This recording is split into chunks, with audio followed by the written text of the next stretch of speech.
Hello everyone, मैं आदिल आप सभी का हमारे यूट्यूब चैनल आदिल मैथ पर स्वागत करता हूं। तो मैं आज लेकर आया हूं आपके लिए मैथ के बेटा टॉप 15 क्वेश्चंस जो कि आपके सभी एग्जाम में पूछे गए हैं। क्योंकि जो हमारी पिछली क्लास थी उसमें हमने 8 क्वेश्चन किए थे, तो ये 23 क्वेश्चन थे।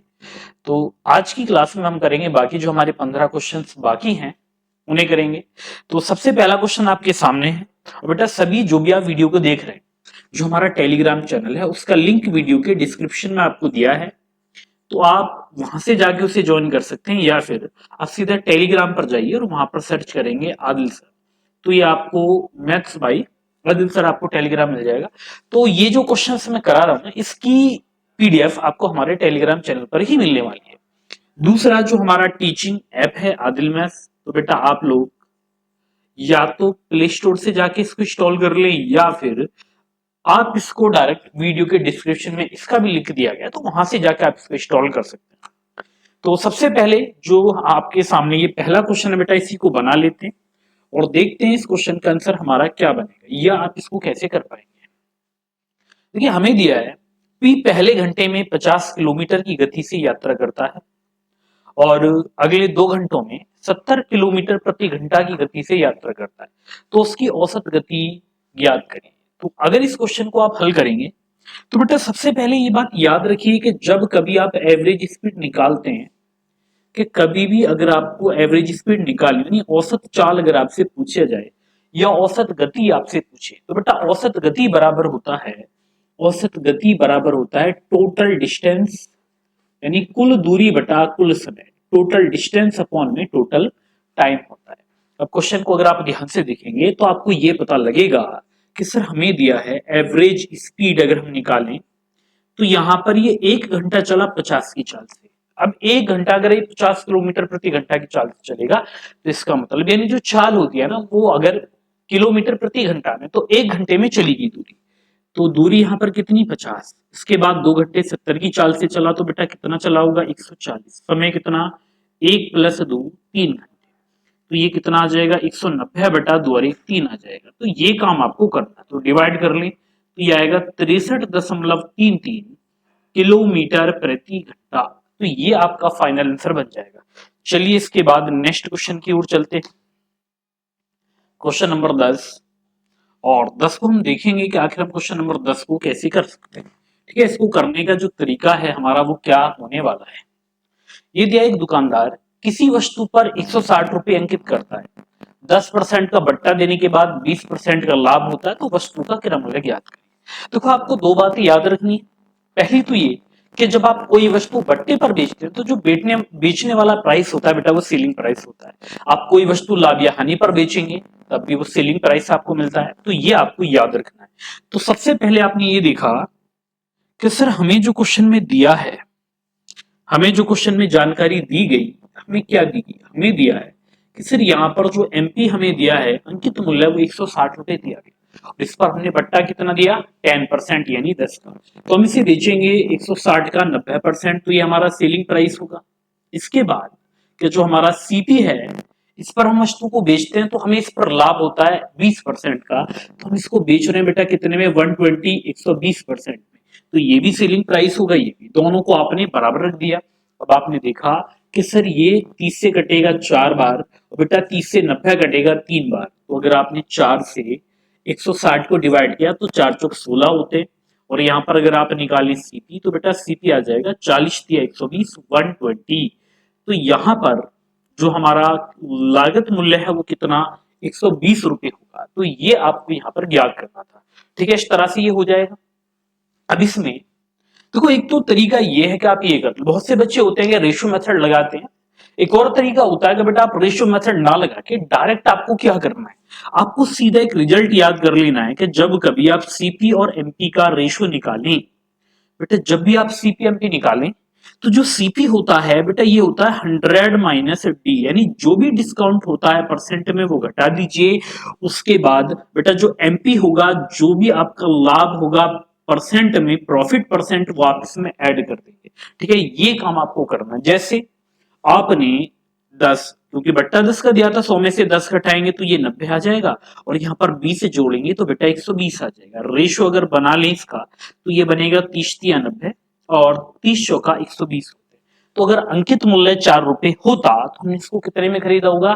3 रुपए। बेटा कितने में खरीद लेंगे? 3 में। अब ये 4 ना देकर हमें कितने रुपए दिया गया? तो आप कहेंगे सर 160 160 रुपए, तो बेटा कितने गुणा पर है? 40।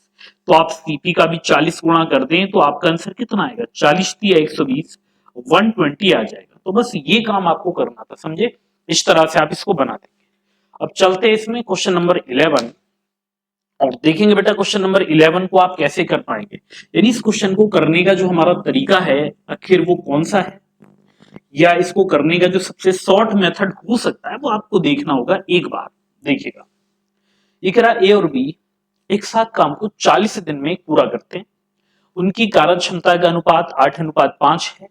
ए अकेले उस काम को कितने दिनों में पूरा कर सकता है? तो आपसे पूछा गया बेटा ए अकेले उस काम को कितने दिनों में पूरा कर सकता है। सबसे पहले ए और बी एक साथ काम को 40 दिन में करते हैं। देखो कभी बेटा इस तरह के क्वेश्चन जब आपसे पूछे जाते हैं तो एक बात याद रखिएगा कि यहाँ पर ए व्यक्ति आपको दिया, दूसरा आपको बेटा बी व्यक्ति दिया गया, एक ए व्यक्ति दूसरा बी व्यक्ति। इनकी इफिशियंसी क्वेश्चन में कितनी दी गई? इनकी कार्य क्षमता का रेशो कितना दिया गया बेटा? 8:5 दिया गया। अब होता क्या ना, बच्चे ये समझते ही नहीं है कि कार्य क्षमता है क्या। देखो कार्य क्षमता की अगर आप डेफिनेशन की बात करें तो सीधा मैं आपको ये बताऊंगा कि बेटा काम करने की जो क्षमता होती है, काम करने की जो दर होती है वही कार्य क्षमता होती है, लेकिन डिपेंड करता है यूनिट पर। जैसे मान लीजिए कि आपका जो समय है बेटा वो समय घंटे में दिया है, तो 1 घंटे में जितना काम किया जाता है वो कार्य क्षमता होगी, और अगर समय दिन में दिया जाए तो वो 1 दिन में जितना काम करेगा वो कार्य क्षमता। अगर समय मिनट में हो तो वो 1 मिनट में जितना भी काम करता है वही उसकी कार्य क्षमता होती है। इतना याद रखिएगा। अब जैसे यहाँ पर ए और बी की कार्य क्षमता 8:5, तो ए अगर यहाँ पर 8 रोटी बनाए जितने समय में, उतने समय में बी कितनी बेटा? 5 रोटी बना देगा, यानी समय दिन में दिया तो ए अगर 1 दिन में 8 रोटी बनाएगा तो बी 1 दिन में बेटा 5 रोटी बनाएगा। अब आपसे कहा गया दोनों मिलकर 40 दिन में, तो 8 और 5 13, 8 और 5 13, यानी दोनों मिलकर 1 दिन में 13 रोटी बनाएंगे, और 40 दिन में तो काम खत्म कर दिया, तो 13 चौका 52। तो आपने देखा सर टोटल वर्क जो हमें दिया गया कि हमारा जो कुल काम है वो कितना? 520। अब यही काम हम किससे करवा रहे हैं बेटा? यही काम ए से करवाया जाए। अगर आप यही काम ए से करवाते हैं, यानी अगर आप 520 रोटी ए से बनवाएं तो 1 दिन में 8 बनाता है, तो 8 से डिवाइड कर दीजिए, तो ये बनेगा 8 × 48 और 8 × 5 = 40। तो आपका जो आंसर बनेगा बेटा 65 आ जाएगा। तो ये काम आपको करना था, ठीक है। अब देखो यहाँ पर मैंने गुणा करके लिख दी, आप इसको ना भी करें तो भी काम चल जाएगा, क्योंकि आप सीधा लिखेंगे कि सर यहाँ पर टोटल वर्क 13 × 40 होगा, और हमें अगर ए से करवाना है तो 8 से भाग करिए, और बी से करवाना है तो बेटा 5 से भाग करिए। तो क्लियर है ये सभी को? ठीक है, इस तरह से आप इसको कर देंगे। चलिए क्वेश्चन नंबर 12 की ओर चलते हैं। अब देखो हमें दिया है फाइंड द मीडियन। बेटा हमें क्या निकालना है? मीडियन निकालिए। अब यहां पर जब कभी आप बेटा मीडियन निकालते हैं तो मीडियन निकालने का जो तरीका होता है पहले वो समझ लेते हैं। इसमें पूछा है 25, 23, 26, 29, 31, 39 और 11 का माध्य, सॉरी मीडियन निकालिए, माध्य का। हिंदी में माध्य दे रखा है आपको। अब देखो यहां पर आप क्या करेंगे कि इनको सबसे पहले बेटा आप सीक्वेंस में लिखेंगे। कौन सा? आरोही क्रम, असेंडिंग ऑर्डर में लिखना है, यानी बढ़ते हुए क्रम में लिखना है। तो सबसे पहले सबसे छोटा नंबर लेंगे। तो इसमें मेरे बच्चों सबसे छोटा नंबर आपको क्या दिया गया? तो आपने देखा कि सर सबसे छोटा नंबर तो 11 है। बेटा 11 से बड़ा देखिए, इसमें 11 से बड़ा मुझे 23 इसमें दिखा बेटा। 11 के बाद 23 आ जाएगा, 23 के बाद आपको दिखेगा 25, बेटा 25 के बाद इसमें दिखेगा आपको 26, 26, 11, 23, 26, 29, 31 और 39। बेटा कितना? 29, 31 और 39, 39। अब आप एक बार ये देखिएगा कि सर यहां पर ये संख्या है कितनी? 1, 2, 3, 4, 5, 6, 7। ये कितने नंबर है? 7, यानी संख्या होगी 7 होता है ऑड। और जब बेटा ऑड यानी विषम संख्या होती है तो जो हमारी मीडियन होती है, ऑड यानी जब ये विषम होता है तो इसके लिए हमारा जो फॉर्मूला होता है मीडियन का, जो हमारी मीडियन होगी, जो माध्य का हम जिसे बोलते हैं बेटा मीडियन, यहाँ पर होता है जितने पद हैं +1 और बटे में होता है 2। तो यहाँ पर पद कितने यानी n का मान आपको 7 दिया गया बेटा, 7 में 1 जोड़ेंगे बटा 2 आएगा, तो 7 तरीक 8, 8 को आप 2 से भाग करते हैं तो 4 आ गया, यानी चौथा पद आपको देखना है बेटा 4। तो जरा पहले से देखे 1 2 3 4, तो आपका आंसर कितना बनेगा 26 यानी 26 आ जाएगा। तो ये काम आपको करना था जो कि बी ऑप्शन में दिया है, ठीक है, इस तरह से आप कर देंगे। इसके बाद क्वेश्चन नंबर 13 को देखिएगा, और क्वेश्चन नंबर 13 पर देखें तो काफी अच्छा क्वेश्चन देखने में लग रहा है ये बेटा। इस तरह के क्वेश्चन आजकल पेपर में कुछ ज्यादा आते हैं, रेशो वाला क्वेश्चन है, कंपेयर करना अगर आपको आता है तो आसानी से हो जाएगा।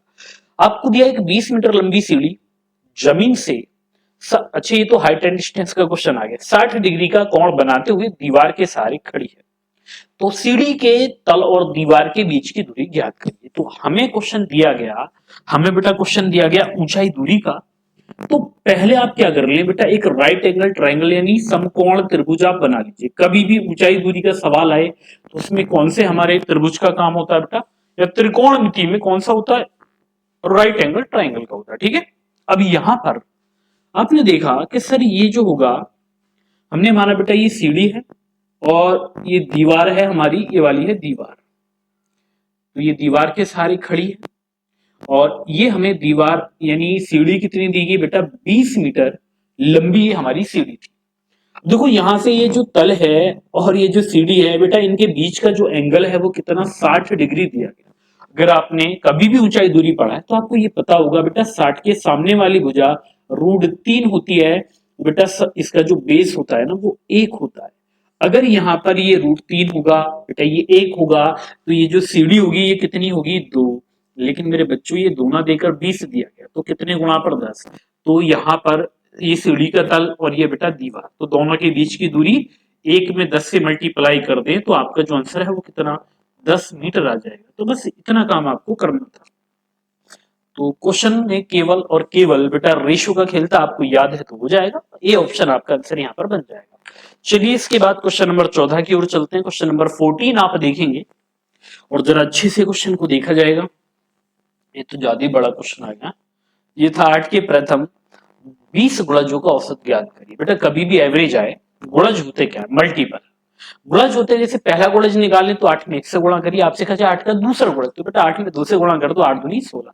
कहने का मतलब है जो टेबल होते हैं वही होते हैं, ठीक है। अब जैसे यहां पर अगर आपको गुणज वाला क्वेश्चन दे दिया जाए तो बेटा यहां पर जो एवरेज का फॉर्मूला आपका लगता है ना औसत बराबर, ये होता है फर्स्ट प्लस लास्ट और बटे में होता है 2। यानी ये क्या होगा, फर्स्ट प्लस लास्ट और बटे में 2, यानी प्रथम पद प्लस अंतिम पद और बटे में 2, यानी पहली संख्या और प्लस अंतिम संख्या दोनों को जोड़कर 2 से भाग कर देना, आपका आंसर आ जाएगा। अब हमने क्या किया कि सर जी एवरेज निकालना था, तो बेटा निकालेंगे। पहली संख्या तो 8 होगी, पहला गुणज 8 होगा और 20वां गुणज क्या होगा बेटा, 8 गुणा 20 होगा तो 160 हो जाएगा, और बटे में कर दीजिए 2, तो 2 से 8 कटेगा 4 बार, 2 से 160 कटेगा 80 बार, तो 80 और 4 84, तो आपका जो आंसर आएगा बेटा 84 आ जाएगा। बस इतना काम कर दीजिएगा, हमारा आंसर कितना 84 बनेगा, जो कि सी ऑप्शन में दिया गया। चलिए इसके बाद क्वेश्चन नंबर 15 को देख लिया जाए। अब आ गया क्वेश्चन नंबर 15, इसमें पूछा गया बहुलक ज्ञात करें। बहुलक को इंग्लिश में क्या बोला जाता है बेटा, बहुलक होता है फाइंड द मोड, यानी मोड आपको ज्ञात करना है। देखो बहुलक निकालना सबसे आसान होता है। बहुलक जब आपसे पूछा जाए तो आपको केवल ये बताना है कि कौन सी संख्या सबसे बार आई है, वही बहुलक होता है, ठीक है। जो सबसे ज्यादा बार आता है वही बहुलक होगा।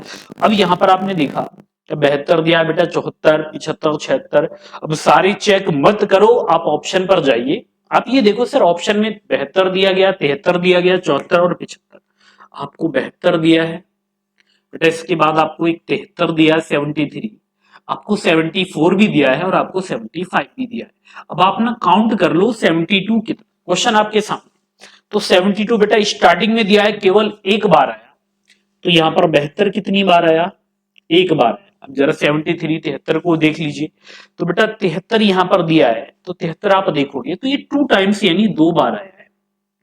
यहां पर जो सबसे ज्यादा बार आएगा ना वही बहुलक है। इसके बाद आप 74 को देखें तो बेटा 74 1 2 2 बार हमारा 74 आया। अब आप जरा 75 को एक बार और देख लें, 75 कितनी बार आ रहा है, तो 75 आप देखिए 1 2 3, तो यहां पर हमें 3 टाइम्स दिखेगा। तो आपने देखा सर यहाँ पर जो सबसे ज्यादा बार संख्या आई वो 75 आई। तो इसका मतलब हमारा जो आंसर है वो क्या आ जाएगा बेटा 75 आ जाएगा, क्योंकि 75 इनमें सबसे ज्यादा बार है, 75 होगा, जो कि सी ऑप्शन आपको दिया गया है। चलिए क्वेश्चन नंबर 16 की ओर चलते हैं। क्वेश्चन नंबर 16, अब जरा 16 को देख लेंगे आप लोग और मुझे बताएंगे बेटा 16 का आंसर आपका क्या बनेगा, या आप लोग इसको कैसे कर सकते हैं। हमें दिया एक नाव शहर एक्स से शहर वाई तक धारा के प्रतिकूल तथा शहर वाई से शहर एक्स तक धारा के अनुकूल यात्रा करती है। यदि स्थिर जल में नाव की गति 40 किलोमीटर प्रति घंटा है तो संपूर्ण यात्रा के लिए नाव की औसत गति ज्ञात करें। हो। यदि स्थिर जल में नाव की गति 40 किलोमीटर प्रति घंटा है शांत जल में, तो संपूर्ण यात्रा के लिए बेटा नाव की औसत गति ज्ञात करिए। तो यहां पर बेटा एक तो यही था कि जब आप एवरेज स्पीड निकालते हैं आने जाने की दूरी समान है। अच्छा पहले तो ये देख लेते हैं क्या हमारा ये क्वेश्चन ठीक है। एवरेज स्पीड जब आप निकालोगे तो मेरे बच्चा आप ये देखोगे कि सर जो एवरेज स्पीड बराबर होता है ये होगा 2 इंटू ds और इंटू यूएस, ये होता है, और बटे में बेटा बटे में होता है ये ds और प्लस यूएस होता है, ये होता है कि नहीं। तो आप एग्री कर देंगे कि हाँ सर यही होता है। अच्छा दो कर लें बेटा, ds जाने की चाल क्या होगी, तो आपने कर दिया सर 40 प्लस डब्ल्यू होगी। बेटा वापस आने की चाल क्या होगी सर 40 माइनस डब्ल्यू हो जाएगी। और मेरे बच्चों बटे में जब इनका योग करेंगे तो 40 और 40 80 होगा, ये कट जाएगा तो बटे में आ जाएगा 80। अब आपने 2 से इसको डिवाइड कर दिया कितनी बार 40 बार। तो कहने का मतलब ये था कि यहाँ पर डब्ल्यू की वैल्यू भी होनी चाहिए थी। बेटा डब्ल्यू की वैल्यू तो मुझे यहाँ पर नहीं दिख रही, और जब डब्ल्यू हमें सॉरी वाटर हमें नहीं पता तो हम इसको निकाल भी नहीं सकते, ये बात याद रखिएगा ठीक है। तो फिलहाल में क्वेश्चन में आंकड़े पर्याप्त हैं। अब आते हैं क्वेश्चन नंबर 17। क्वेश्चन नंबर 17 को देख लेते हैं। 17 हमसे क्या बोल रहा है, तो हमें दिया एक 2 अंकीय संख्या के अंकों का योग 13 है। यदि अंकों को आपस में बदल दिया जाए तो नई संख्या मूल संख्या से 27 कम होगी। तो नई संख्या ज्ञात करें। बेटा आंकड़े बदलने पर संख्या कम हो जाती है। सबसे पहले इस संख्या के अंकों का योग कितना 13 दिया गया।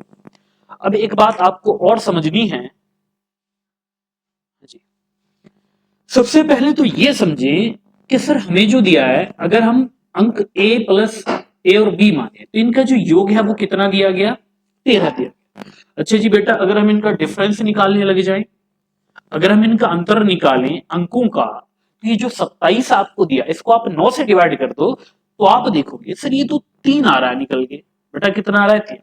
अच्छा ये ऑप्शन से भी हो जाएगा, वैसे भी ऑप्शन में सारी संख्या ऐसी रखी गई है जो कि आपको यहाँ पर 13 देगी। या फिर आप क्या कर ले सर एक काम किया जाए, जैसे 85 है बेटा 85 13 तो बन ही रहा है, आप इसको उल्टा लिख दो तो 58 हो जाएगा। तो ये देखो 15 में से 8 गया 7 और 7 में से 5 गया तो 27 पहले ऑप्शन से आ चुका है। तो यही आंसर था आपका ठीक है। फिर भी अगर आपको बेसिक मेथड पे जाना था तो आप यहाँ अगर एक ही वैल्यू निकालें तो आप कर लेंगे 13 3 16। बेटा 16 को 2 से डिवाइड कर देंगे तो मेरे बच्चों कितना आ गया ये 8। इसके बाद बी की वैल्यू निकाले तो कितनी आएगी 5। अब संख्या हमारी क्या होगी, संख्या होगी बेटा 10a प्लस बी होगी। तो ये होगा 80 और 5 85। तो ये काम आप कर सकते हैं बेसिक से, वरना तो ऑप्शन से जाएंगे सबसे आसान तरीका रहेगा ठीक है। तो कुछ चीजें ऐसी हैं जो आपको पहले से पता हो, बाकी तो बेटा प्रैक्टिस सेट में यही है कि आपको पहले से जानकारी हो संख्याओं के बारे में, तभी हम उसे कर सकते हैं आगे। और ये जो क्वेश्चन मैं आपको करा रहा हूँ ये भी मैं यही मान के करा रहा हूँ कि आपने एवरेज को पढ़ा है। ये जो भी क्वेश्चन आपके सामने आया है अभी तक, तब वो चैप्टर आप यहाँ पर पढ़ चुके हैं। जैसे कि ये क्वेश्चन देखें आप 18वां, पी की ऊंचाई 5 फीट और उसकी छाया की लंबाई बेटा 7 फीट है। उसके बाद उसने अपने स्कूल की इमारत की छाया 42 फीट मापी, तो इमारत की ऊंचाई बताई। तो एक काम कर लेते हैं, एक तरफ लिख लो बेटा हाइट और एक तरफ लिख लो छाया यानी शेडो, ये लिख लेते हैं। अब इसने बोला पी की ऊंचाई कितनी 5 फीट है, यानी ऊंचाई अगर 5 फीट तो इसकी छाया कितनी बनेगी बेटा 7 फीट। लेकिन अब छाया जो बन रही है वो 42 फीट बन रही है, तो ये कितने गुणा पर बैठी थी 6। तो आपने देखा सर हाइट भी तो 6 गुणा पर होगी, तो 6 पंजे 30 होगी। तो यहाँ पर जो ऊंचाई होगी बेटा 30 फीट हो जाएगी। बस हो गया ये ठीक है, जो कि आपको सी ऑप्शन में दिया भी था, तो ये काम करेंगे। तो बस इतना है कि पहले से थोड़ी सी आपने जानकारी ली हो, थोड़ा बहुत आपने मैथ पढ़ा हो, तो ये आप क्वेश्चन आसानी से समझ सकते हैं और ये हो भी जाएगा। अब आते हैं बेटा नेक्स्ट क्वेश्चन की ओर। 12 मीटर और 70 मीटर लंबे खंबे जमीन पर खड़े हैं। यदि उनके पैरों के बीच की दूरी 12 मीटर है तो उनके शीर्ष के बीच की दूरी ज्ञात है। देखो बहुत ही बेहतरीन सा क्वेश्चन आपको दिया है बेटा, ये भी ऊंचाई दूरी में ही आता है। लेकिन अब एक काम कर लेते हैं, तो सर हमें दिया है कि मान लीजिए खंबा यहाँ पर था और एक खंबा बेटा जी यहाँ पर है, ये दो खंबे आपको दिए गए। अब ये जो खंबा आपको दिया गया ये 12 मीटर का है, बेटा ये जो दिया है ये कितने का, ये 70 मीटर का आपको दिया है। पहला काम तो आप ये कर लें, ठीक है, इतना कर लेंगे, यहां तक किसी को कोई डाउट या कोई आपत्ति नहीं होगी। तो अब आपने क्या कर दिया कि सर जरा इसको मिला दे बेस को, बेटा इसको मिलाएंगे। अब आपसे इसने ये भी बोला कि उनके पैरों के बीच की दूरी 12, तो बेटा ये देखो कि ये दोनों पैरेलल हैं, अगर ये 12 होगा तो ये भी 12 होगा, होगा कि नहीं, आपने इसको भी मिला दिया। जब आप इसको मिलाएंगे बेटा ये 12, तो जब ये यहां से यहां तक 12 है तो बेटा ये वाला भी 12 होना चाहिए था। टोटल 70 ऑफ ये कितना होगा 5, और आप जानते हैं सर 5 12 13, 5 12 13 आ जाएगा। तो उनके शीर्ष, इसका टॉप और बेटा इसका टॉप, दोनों के बीच में कितनी दूरी 13 यानी 13, और आपका आंसर आ जाएगा सी ऑप्शन। इसके बाद बेटा क्वेश्चन नंबर 20 पर आ जाए, क्वेश्चन नंबर 20, और आप मुझे बताएंगे भी इसका आंसर क्या आएगा। क्वेश्चन नंबर 20 आखिर आपसे क्या बोल रहा है। इसने बोला बेटा पी ने एक वस्तु 1200 रुपए में खरीदी और उसे 10% लाभ पर बेचा। यदि वह उसे 1380 रुपए में बेचता तो लाभ प्रतिशत में उसकी वृद्धि की गणना करें। देखो कभी भी इस तरह का क्वेश्चन आ जाए तो आप ये देखें कि पहले वस्तु कितने में 1200 में बेचेगी, कितना लाभ हो रहा था 10% का, तो आपने कहा जी कि सर हम पहले इसको बेच रहे थे 110 में बेच रहे थे हम, जबकि रुपए कितने, तो आप कहेंगे सर रुपए 1200 थे।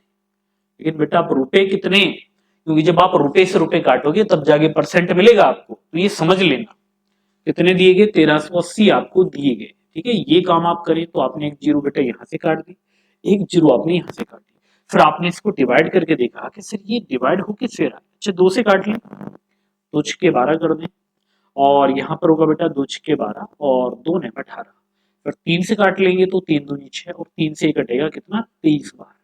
अच्छा यहाँ से अगर 2 से मैंने इसको काटा होता बेटा ये होगा 2 पंजे 10 5.5, तो 23 पंजे 115 होते हैं बेटा, 23 पंजे 115 में अगर आपने 11 जोड़ा होता, 115 में 11 जोड़ेंगे तो 126 आ जाएगा। तो यहाँ पर जो अब लाभ होगा वो कितना 126.5% का। पहले लाभ कितना था बेटा, अच्छा पहले हम इसको कितने में बेच रहे थे 110, सॉरी हम इसको अब बेच रहे हैं बेटा इतने में, पहले इतने में, डिफरेंस कितने का आ गया, तो आपने देखा सर 16.5% का डिफरेंस आ गया, यानी इतनी वृद्धि लाभ में हो रही है। लाभ प्रतिशत में उसकी वृद्धि की गणना करें। अब हो सकता है इतना बड़ा तो बेटा ये जो था 23 पंजे 115,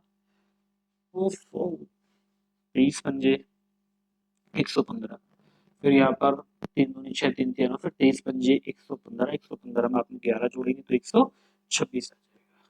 ये आना था 2 से डिवाइड करने के बाद, और हमारा कितना आ रहा है, यानी पहले लाभ कितना 10 था, अभी इतना था तो 16.5% आएगा लगभग में, ऐसा कुछ आपको नहीं दिया गया है।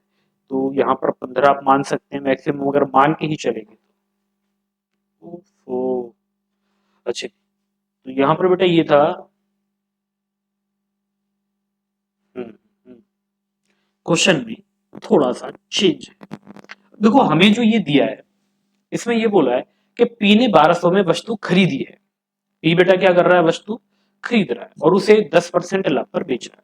यदि वह उसे 1380 रुपए में बेचता तो लाभ प्रतिशत में उसकी वृद्धि की गणना करें। अच्छी काम कर ले, जब खरीद रहा है तो फिर ये 100% का मान होगा कि नहीं, आपने कहा जी बिल्कुल होगा। तो बेटा ये कितने रुपए 1200 रुपए थे, और अभी इसको कितने में बेच रहा है, ये बेच रहा है इसको 1380 में बेच रहा है। चाहे तो ऐसे निकाल लो आप, या फिर सीधा सीधा आप कैलकुलेट कर भी कर सकते हैं, जैसे 2 जीरो से 2 जीरो काटेंगे, हम इसको 12 से काटे तो बेटा 12 एकम 12 होगा, 18 12 एकम 12, 12 पंजे 60 हो जाएगा। ठीक है, ये काम हम यहाँ पे कर देंगे। तो आपने जब ये देखा कि पहले ये बेच रहा था इसको 10% लाभ पर, बेटा अब इसको बेचा जा रहा है कितने लाभ पर 15% लाभ पर, क्योंकि 100 से ये जितना ज्यादा वही तो लाभ होगा। तो बेटा यहाँ पर लाभ कितने का एक्स्ट्रा है, ये 5%। तो यही आपसे पूछा गया है, क्योंकि अगर आप इसको इससे कंपेयर करेंगे तो ऐसे तो ये बहुत ज्यादा आ जाएगा, ये 50% आएगा जो कि ऑप्शन में नहीं है। तो ये काम करना, ये आप सीधा निकाल लें, या 1200 की वस्तु 1380 में बेचेंगे तो कितना लाभ होगा, तो 15% लाभ होगा। तो 10 से 15 कितना ज्यादा, तो ये 5% एक्स्ट्रा हो जाएगा। अब आते हैं क्वेश्चन नंबर 21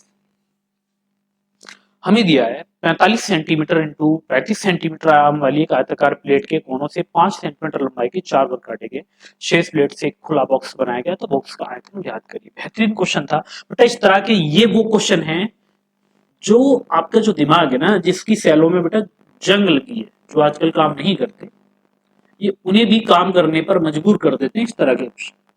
क्योंकि ना तो इनका कोई डायरेक्ट मेथड होता है इस तरह का कि आप गए आपने फॉर्मूला याद किया और लगा दिया, ये होता है अंडरस्टैंडिंग वाले क्वेश्चन होते हैं, जो कटिंग वाले क्वेश्चन होते हैं। अब जैसे यहां पर ये बोल रहा है बेटा 45 और 35, तो लंबाई 45 हमने मान ली बेटा, जो चौड़ाई है वो हमने कितनी मान ली 35 यानी 35 मान ली। अब इसने क्या कहा, इसने बोला था कि 5 सेंटीमीटर लंबाई के 4 वर्ग काटे जाते हैं, वो भी प्लेट के कोनों से। तो एक वर्ग हमने यहां से काट लिया 5/5 का, 5/5 का एक वर्ग हमने यहां से काट डाला इस कोने से। एक वर्ग हमने यहां से काटा, जिसकी साइड क्या है बेटा, ये भी 5/5 का हमने ये काट डाला। इसके बाद आप यही देखोगे कि सर एक वर्ग यहां से कटेगा, ये भी होगा 5/5, यानी इसकी जो प्रत्येक साइड है वो कितनी 5 हो जाएगी। तो बेटा एक वर्ग आप यहां से काट देंगे और इसकी भी जो साइड है वो कितनी 5 हो जाएगी, यानी ये काम आप करिएगा, ठीक है, ये काम। तो इतना जब आप कर लेंगे तो आपने ये देखा कि यहां से हमने ये काट दिया तो ये तो हट ही जाना है, क्योंकि बेटा जब ये निकाल दोगे तो कुछ इस तरह से ये बनेगा, होगा कि नहीं, ये इतना आपको दिखाई देगा। अब इसको हम क्या कर रहे हैं, इसका एक खुला बॉक्स हमने बना दिया है। अब इसको बॉक्स बनाया कैसे जाएगा, जब हम इसको बॉक्स बनाएंगे तो आप इस तरह से इसको देखेंगे कि जो साइड है ना, ये जो फिलहाल में आपको पड़ी हुई दिखाई दे रही है, आप इसको इस तरह से खड़ी कर देंगे तो ये दीवार बन जाएगी इसकी।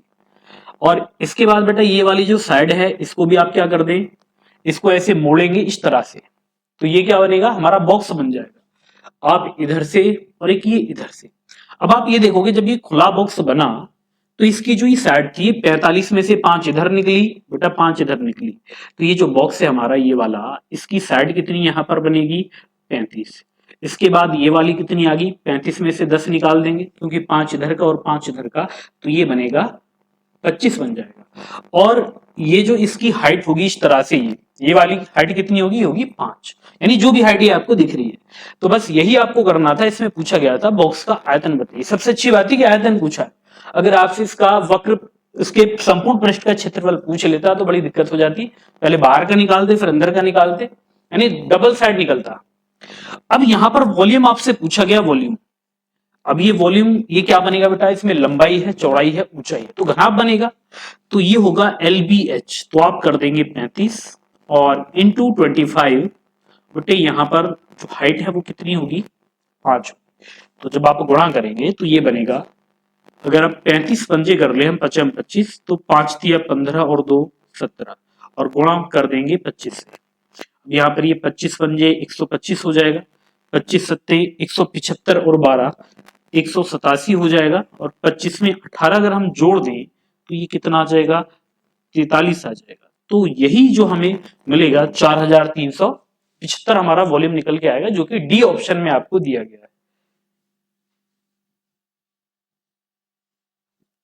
तो बस ये काम आपको करना है, बाकी देखो यूनिट जो भी आपको दे रखी है वो आप इसमें लगा सकते हैं, ठीक है, क्योंकि हमारे कंपटीशन में बेटा यूनिट का खेल तो है ही नहीं ऑप्शन में, तो ये काम आप कर देंगे। अब इसके बाद क्वेश्चन नंबर 22 को देख लेते हैं, और 22 मुझे लग रहा है बेटा ये तो आपको संख्या याद होंगी तभी आप कर पाएंगे, समझे, ये सारा खेल संख्याओं का है इसमें।